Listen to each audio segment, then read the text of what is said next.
Hello everyone, my name is Patrick.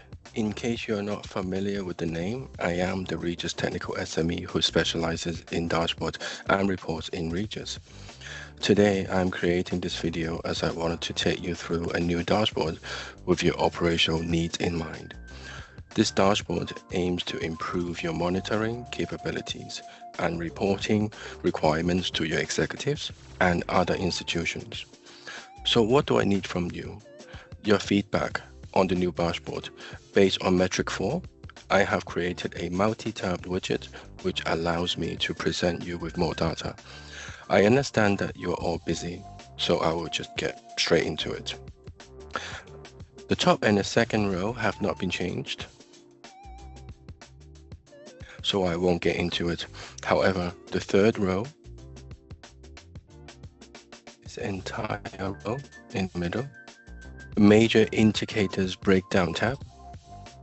This is the new multi-tab widget I was referring to. Since this is the main tab, I thought giving you a quarterly breakdown within this current year would be useful to see. The first 4 quarters are all of your studies authorized within those quarters. The last 4 on the right-hand side are your clinical trials breakdown within those quarters. Let's quickly move on to the bar chart 2024, January to December authorized. Here I am presenting you visually all of your monthly authorized studies. The chart on the right, 2024, January to December clinical trials, indicates the monthly breakdown of how many clinical trials were authorized within this year. 2024, January, December, showing you how many of these were greater than low risk. Then finally, 2024, in January to December, commercial entities indicates how many of those were of this sponsor type.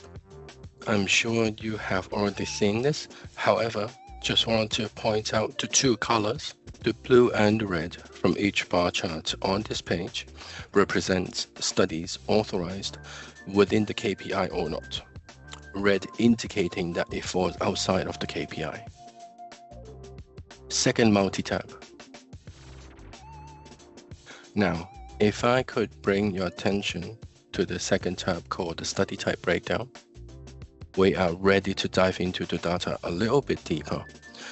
There are 4 charts right in front of you, going from left to right. The first chart is trying to tell you from the last quarter how many clinical trials were conducted from each LHD. The different colors from the bar represents different months. This can easily indicate which was the busiest month for resource planning in the future. The second chart tells you a similar story. Instead of just the last quarter, it gives you a monthly breakdown for the entire year per LHD. The third chart tells you a slightly different story.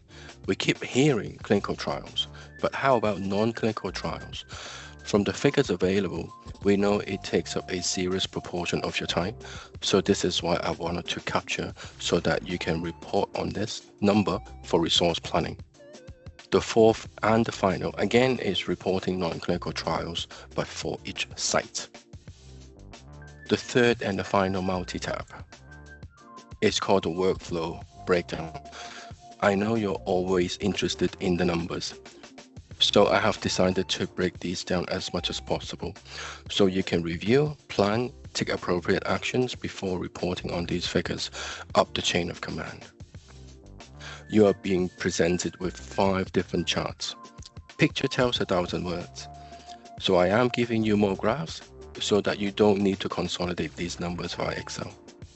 Going from left to right, the first is the CE breakdown from the last quarter, being ordered by the days taken for the CE to sign off on SSAs.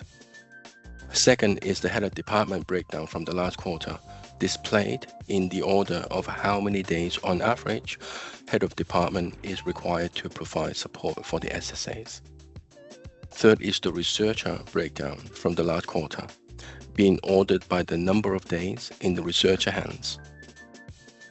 The fourth chart shows you the last but not least, the research office breakdown from the last quarter in the order of how many days on average application have been in the research office's hands. The fifth and the final is the overall averages with all the processes combined together from the last quarter. Don't forget you can hover over to see the actual numbers. And that's it. Now, if you can follow the feedback link provided via the newsletter, I would wait for your feedback before finalizing this dashboard. Once again, thank you for taking time to watch this video. If you have any questions, please feel free to reach out.